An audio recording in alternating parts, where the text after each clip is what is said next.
میدان عرفات سے رمی جمرات تک دنیا بھر کے لاکھوں عازمین حج کی روح پرور سفر میں مصروف۔ مکہ مکرمہ میں دنیا بھر سے آئے ہوئے لاکھوں عازمین حج ان دنوں مناسک حج کی ادائیگی میں مصروف ہے۔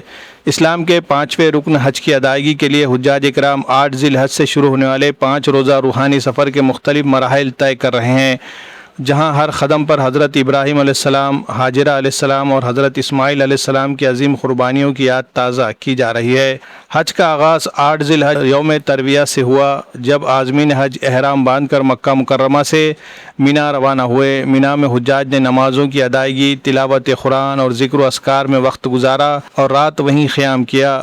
9 ذی الحج کو لاکھوں فرزندان توحید میدان عرفات میں جمع ہوئے، جہاں وقوف عرفہ ادا کیا گیا۔ حج کے سب سے اہم رکن کی ادائیگی کے دوران عازمین نے اللہ تعالیٰ کے حضور گڑ گڑا کر دعائیں مانگی، اپنے گناہوں کی معافی طلب کی اور امت مسلمہ کی سلامتی و خوشحالی کے لیے خصوصی دعائیں کی۔ غروب آفتاب کے بعد حجاج مزدلفہ روانہ ہوئے، جہاں انہوں نے رات گزاری اور رمی جمرات کے لیے کنکریاں جمع کی۔ 10 ذی الحج جو عید الاضحیٰ کا دن بھی ہے، عازمین مزدلفہ سے مینا پہنچے۔ سب سے پہلے بڑے شیطان جمرہ عقبہ کو 7 کنکریاں ماری، اس کے بعد قربانی کی سنت ادا کی گئی اور حجاج نے سر منڈوا کر، بال کٹوا کر احرام کی پابندیوں سے آزادی حاصل کی۔ اسی روز حجاج نے مکہ مکرمہ جا کر طواف زیارہ اور سعی بھی ادا کی، جو حج کے اہم ارکان میں شمار ہوتے ہیں۔ 11 اور 12 ذی الحج کو حجاج مینا میں قیام کرتے ہوئے تینوں جمرات پر رمی کا عمل انجام دے رہے ہیں۔ ان ایام میں عبادت، دعا اور اللہ تعالیٰ کی یاد میں مصروف رہتے ہوئے حجاج شیطان کے خلاف حضرت ابراہیم کے عزم و استقامت کی یاد تازہ کرتے ہیں۔ مناسک حج کی تکمیل کے بعد عازمین مکہ مکرمہ سے روانگی سے قبل طواف وداع ادا کریں گے، جو بیت اللہ سے رخصت ہونے کا آخری عمل ہوتا ہے۔ اس موقع پر حجاج انتہائی رغبت آمیز انداز میں دعائیں کرتے ہیں کہ اللہ تعالیٰ انہیں دوبارہ اپنے مقدس گھر کی حاضری نصیب فرمائے۔ حج کا یہ عظیم اجتماع اتحاد امت، مساوات، ایثار اور بندگی رب کا بے مثال منظر پیش کرتا ہے، جہاں نسل، زبان، رنگ اور قومیت کے تمام فرق مٹ جاتے ہیں اور لاکھوں مسلمان ایک ہی صدا بلند کرتے ہیں: لبیک اللہم لبیک لا شریک لک لبیک ان الحمد والنعمت لک والملک لا شریک لک لبیک۔ Bureau report MCN۔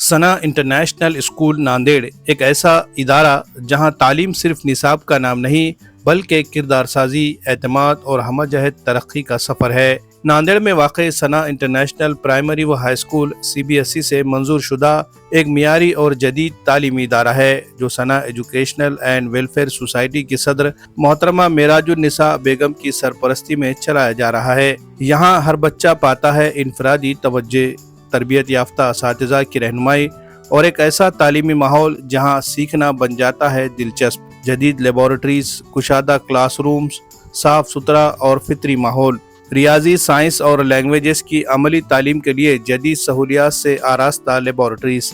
ہر سال 10ویں جماعت میں 100% نتائج ادارے کی معیاری تعلیم کا ثبوت ہے۔ یہاں صرف تعلیمی نہیں بلکہ ہم نصابی سرگرمیوں، کھیل کود، سائنسی نمائش اور کریئر گائیڈنس کا بھی ہے مکمل انتظام۔